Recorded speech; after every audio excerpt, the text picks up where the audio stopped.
Я так сильно заморочился, что проснулся и думаю, как вот сделать что-то такое, что будет просто максимально уникально. И я подумал, что надо поехать в М-видео и купить фен. Ну, чтобы ни за кем не повторять, придется купить фен. Для видоса. Это будет мощно.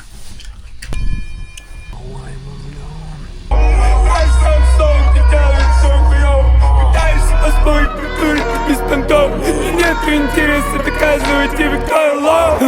Нету интереса доказывать, что ты пидор. Все, кому по кайфу отлизывают ради выгоды. Лучше иди нахуй, другого не будет выбора. Нету интереса доказывать, что ты пидор. Для видео купил. Только нахуя?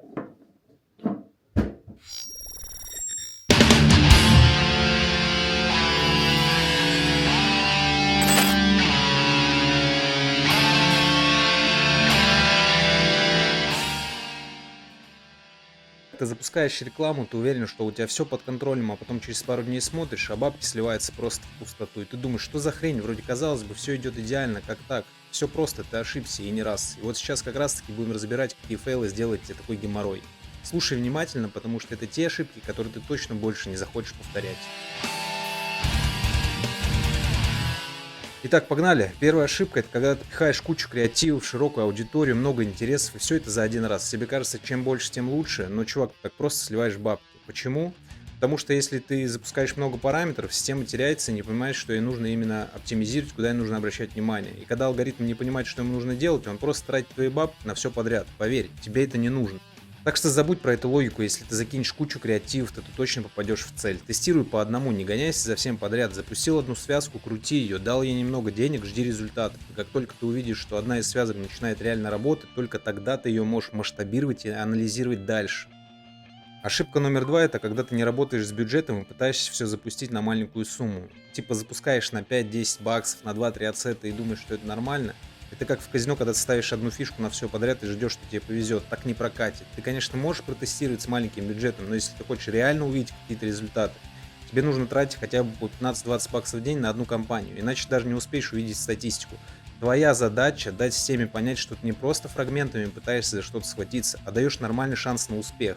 А знаешь, что еще убивает твою компанию? Это когда ты не анализируешь данные. Ты запускаешь рекламу, смотришь на стер и думаешь, что все ништяк, все нормально. Но, брат, ты даже не понимаешь, что происходит дальше. Вот тебе обычный пример. Ты запускаешь рекламу, CTR высокий, все отлично, но стоимость лида в 2 раза выше, чем твоя норма. И что ты делаешь дальше? Ты просто продолжаешь лить эту хрень, думаешь, что все нормально. Вроде CTR высокий, значит все окей, так должно быть. А на самом деле ты просто сливаешь бабки. CPA, ROS, LTV, вот где скрыт смысл, а ты все гонишься за кликами. Заходишь в DS менеджер и настраиваешь автоматические отчеты, чтобы ты видел, куда реально уходит бабло. Чтобы не терять бабки, используй трекеры. Это вообще must-have, чтобы понимать всю твою воронку, а не тупо полагаться на удачу. Вот где твоя прибыль. Нужно думать не просто о кликах, а о стоимости лида и других показателей. Только так ты сможешь понять, куда ты сливаешь бабки. И если тебе не хватает опыта, все очень просто на самом деле. Ставишь цели, собираешь данные, делаешь выводы. Без анализа никуда. Дальше одна из самых подлых ошибок — это когда ты полагаешься на старые, проверенные временем шаблонные креативы. Вот эта ошибка реально может убить твою рекламу. В 2024 году всем уже надоело смотреть на одно и то же. Уставшие лица, дешевые картинки, стандартные слоганы.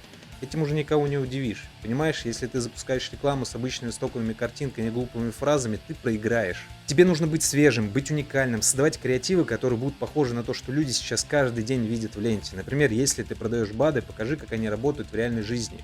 Плюс добавь немного юмора, это важно, без него реклама становится скучной. Поэтому не бойся показывать реальную жизнь, а не идеальную картинку. Что еще нужно делать? Постоянно тестировать. Это не значит, что ты должен запускать 1000 креативов, чтобы найти один нормальный. Но и сидеть как бы с одним вариантом такое себе. Как минимум ты должен тестировать разные гипотезы. Протестировал одно изображение, окей. Попробуй другой заголовок, другой призыв к действию, разные сочетания, попробуй разные стили. Все это помогает понять, что лучше заходит, а что просто отсеивается. И тут не проканает, но я что-то там попробовал, как бы и все. Запускать нужно все поэтапно, шаг за шагом. У тебя есть креатив, есть таргет, тестируй, анализируй. Видишь, что одно работает, расширяй. Не хочешь расширять, значит снова перебирай креативы. Уходи от шаблонов, в которые ты сам себя загнал. Дальше поехали. Теперь давай про масштабирование. Ты запускаешь рекламу, у тебя как бы все пошло нормально, и что ты думаешь? А ну-ка я залью еще на полную бабла. Ты сразу запускаешь кучу бабок, что получается? Стоимость лида начинает расти, стир начинает падать. Почему же так? Потому что ты слишком резко увеличил бюджет. Когда ты ставишь кучу бабок на креатив, а он только начал работать, алгоритм просто не успевает адаптироваться. И ты, получается, в минусе. Как нужно масштабировать правильно? Постепенно. Поднимать бюджет на 20-30% в сутки и следить за результатом. Тестируй. Если лид становится дороже, не растягивай компанию дальше. Если все окей, давай больше бабла, но постепенно. Это ключевое. Но если ты будешь резко поднимать бабки как безумный, ты не успеешь заметить, как твой профит будет просто падать у тебя на глазах. А вот еще одна ошибка, которая делает твои рекламные кампании ничем не лучше. Это когда ты на халяву копируешь чужие кейсы. Да, окей, ты видишь, что у кого-то супер результат и подумал, что и тебе повезет, ты просто повторишь, все будет окей.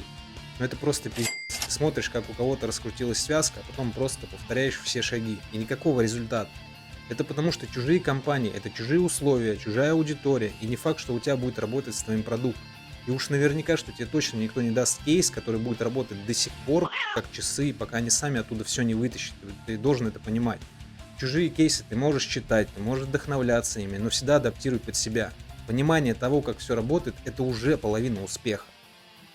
Смотри, еще такой момент, ты вообще не думаешь о пути пользователя. Вот, к примеру, тебе нравится самому, когда ты заходишь на сайт, а там все тупит, и ты не можешь вообще разобраться, где кнопку купить. Вот и пользователь также. Ты его поймал вроде на клик, и тут начинается твоя самая большая ошибка. Он попадает на страницу, где вообще ничего не понятно.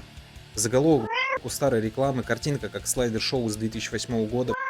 Так вот, что нужно сделать. Сделай так, чтобы путь пользователя был логичным, быстрым и понятным. Убедись, что твой лендинг не грузится 10 секунд и не заставляет людей искать кнопку «Купить» полчаса. Если у тебя есть 2 секунды, чтобы захватить внимание пользователя, так используй их на 100%. И не давай пользователю повода уйти, да и вообще проверяй всегда на разных устройствах, на разных браузерах, как открывается твой лендинг. Это о чем как раз таки говорил Йода в своем последнем видео. Это очень важный момент на 100%. Все должно работать, открываться и быть логичным. Ну и последний момент. Это когда ты не тестируешь, не проверяешь, не отслеживаешь. Это не просто ошибка, это пиздец тупость. Ты сидишь и надеешься, что реклама будет работать, а ты даже не понял, что пошло не так. Я тебе скажу, почему так не будет работать. Если ты не тестируешь, не видишь полную картину, попробуй разные гипотезы, проверяй различные фразы, посмотри на подробную аналитику. Только так ты сможешь выжать максимум бабок из своей рекламной кампании. Вот такие ошибки, которые реально делают твою рекламу бесполезной. Все эти фейлы вообще можно избежать, но для этого нужно не только тестировать, но и мыслить как настоящий профессионал. В конце концов, только те, кто реально в теме, знают, как избежать эти ошибки, они понимают, что к чему, да и вообще уже давно работают на автомате. Не зацикливайся на том, что должно быть все идеально с самого начала. Делай шаг за шагом, ошибайся, не бойся ошибаться, и все пойдет как надо. С тобой был Джонни, до новых встреч, обязательно подпишись на этот канал, поставь лайк. Пока-пока.